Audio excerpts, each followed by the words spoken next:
So we are moving on to manual muscle testing. We only have 4 manual muscle tests. One is very weird. So that'll be fun for Chloe to do. So for the quadriceps, it's going to be really important that the person's hands aren't on the table. We do need the other leg to be supported. Okay, so Chloe's, I wouldn't want the knee to be this high up above the hip, but when we had her on the stool, not enough of her thigh was on the table because we really want the thigh to be on the table. Now, I'm assuming that Dr. Alt would not have let you talk about knee extension without talking about the screw hole mechanism. Mm-hmm. So the turning, what was that? Yeah.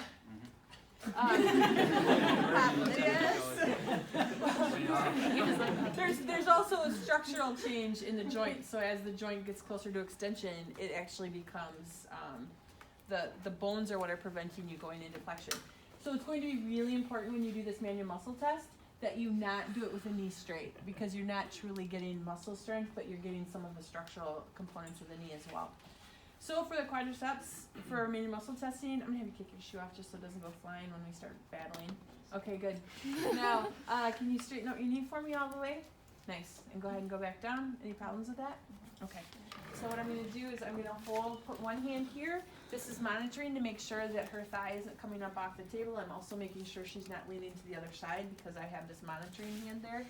Now, again, Tanner, I wanna thank you. My elbow was great after that, so we're hoping that's gonna stay that way.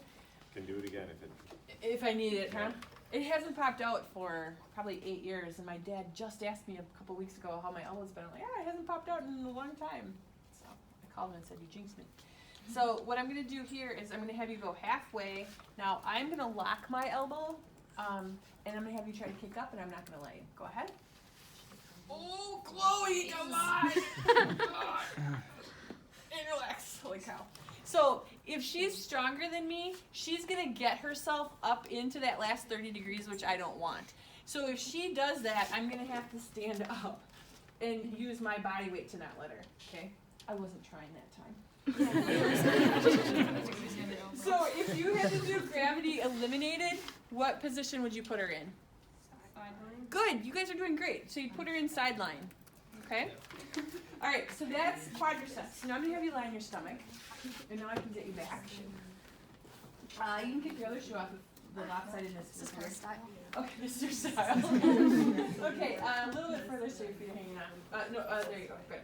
Okay, so we're gonna test semimembranosus and semitembranosus separately from biceps femoris.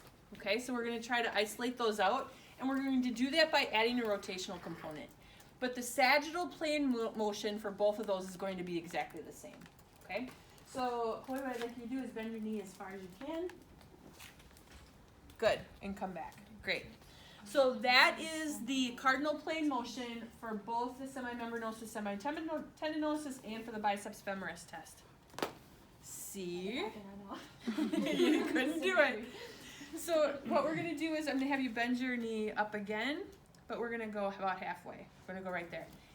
If I wanted to punish her for being so strong for her quadriceps, I would test her at 90, because you will guarantee you will give your person a cramp. Because what we have done is cause the hamstring to be maximally shortened, and then we're applying resistance, she's going to cramp. So don't test people at 90 unless they've done something to tick you off. If they're late for their appointment, this is the test position.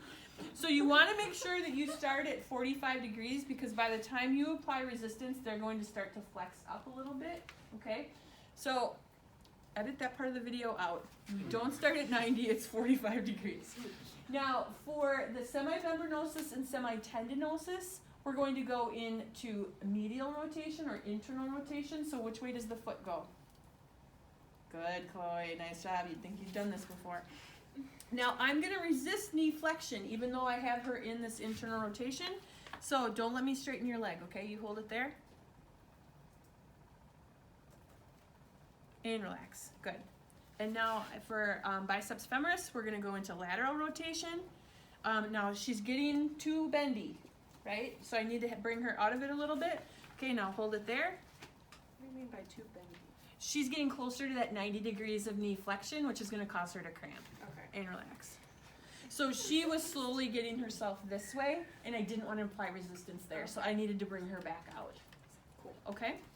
Now, if she did not have full range of motion against gravity, when I put her in sideline, I would not add that rotational component. I would just be in that cardinal plane motion, okay? And I wouldn't be able to discriminate between biceps femoris and membranosus tendinosus anymore. It would just be hamstrings, okay? So our last one is popliteus. So go ahead and have a seat on the side. Preston's manual muscle test now, forever in my head. So we're gonna just put you here. So this one, all you're gonna do is you don't actually apply any resistance. You just see if the person can twist their lower leg. So I don't want you to think about your foot. I want you to think about this part of your leg. And I want you to take this part of your leg and just twist it that way. Okay, so you're gonna just do that, but I want you to do it. And you do a lovely job of it. Nice job. Okay, so she's been practicing. She is moving her foot a little bit, but I am watching the anterior aspect of her tibia, and she's getting the anterior aspect to actually rotate, so that's good. Not all of you will be able to do that. Okay. We also want to make sure that she's not getting it by medial or laterally rotating the femur. Okay. That's all of our manual muscle tests. How do you score that one then? So it's just that they can move it or not move it. Okay. So it's just positive or negative. In this case, positive means they can move it, and negative means unremarkable. I know. So if you don't want to do that, So if they can move it, just positive. yes, If say they cannot, present, it's absent. negative. Okay. Let's go with present, absent. I like that. You will see other notes that will say positive, negative, but we will present, absent. Okay. Can we say that one more time? Yep. Chloe. Did I do it? No, not yet. Jinxed you. Beginner's luck. So you internally rotate the tibia. Yes, relative to the femur. Okay, and we're just watching that anterior ridge. Okay? If you believe. All right, so go do those 4 manual muscle tests.